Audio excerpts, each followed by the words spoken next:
Hi, so hello everyone. So with regards to this lecture of mine, I'll be lecturing on the use of OneNote using a graphics tablet. So for this lecture, I have my graphics tablet. So it's this one. It's a Huion graphics tablet. So when we say we have a graphics tablet, it has its own pen. So here's the pen. Okay, so the use of the graphics tablet is once you connect it with regards to the PC, it is already used as a mouse. So to my fellow educators who were asking how I use the OneNote in my lectures on online OBL, is that once we open the OneNote, we have our so if you open Microsoft OneNote for Windows 10, it's a very powerful tool in explaining your module. So for example, in this one, you have on your left side are the notes, of which you can make a new section and create your subject. Under each subject, you can make a page and create and insert what you need to insert. So for example, in this one, I already inserted the module. Just right click, new page, and then insert the file on the upper part of the OneNote.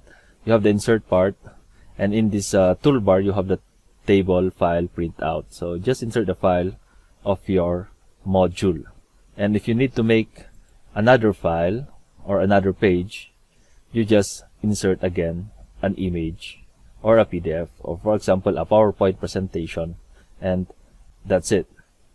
Now for the use of the tablet, it's very powerful in explaining concepts. So for example, for this one, once I use the tablet, insert it here, the draw menu will already be shown, of which I can just choose whichever pen I'll be using. It's a pen or a highlight. So for example, this one, let's just use the red pen, 1mm. So while explaining the lecture, you can just underline draw. So regards this one, I have been drawing my explanations on what is important, how it is done. For math notes, you can also use shapes. So you have ink to shape, of which you can do a triangle automatically, and then you can now make the size. So for example, let's take out the ink to shape. So 9 feet by 20 feet.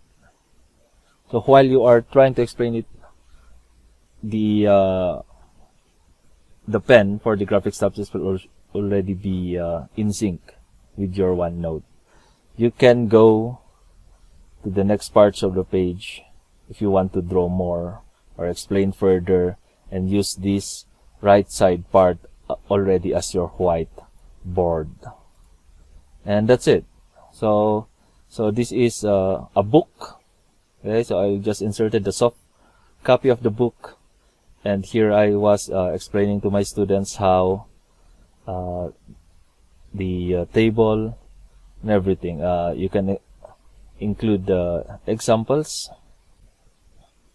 So for example, okay, so that's for utilities. You have included the you have your images already inserted there. Then you try and explain by writing already on the file itself. So this the graphics tablet can be shown here, write and draw. So you can write, draw already on the module or the paper that is being shown to your students. So that's just how easy it is into using the graphics tablet and OneNote, and it's very convenient. So for example, in this one, this is a PowerPoint presentation. I just inserted it to OneNote and just explained it by scrolling up and down with regards to the PowerPoint presentation and just drawing directly on the PowerPoint presentation. Alright, so that's it. And I hope everyone should have understood the use of the graphics tablet. So we have the graphics tablet, and we have our and we have the Microsoft OneNote for Windows. I hope I help in the to our fellow educators in how to use the OneNote. It's very convenient for myself, but you have a lot of resources that you can use also from the internet. But I would recommend the use of OneNote and the use of a graphics tablet. If you don't have a graphics tablet, you can actually use the draw part of OneNote. However, you have to use the mouse in writing or in underlining your lecture. Alright. I hope you all understand how I discuss it. Okay? So thank you, and God bless.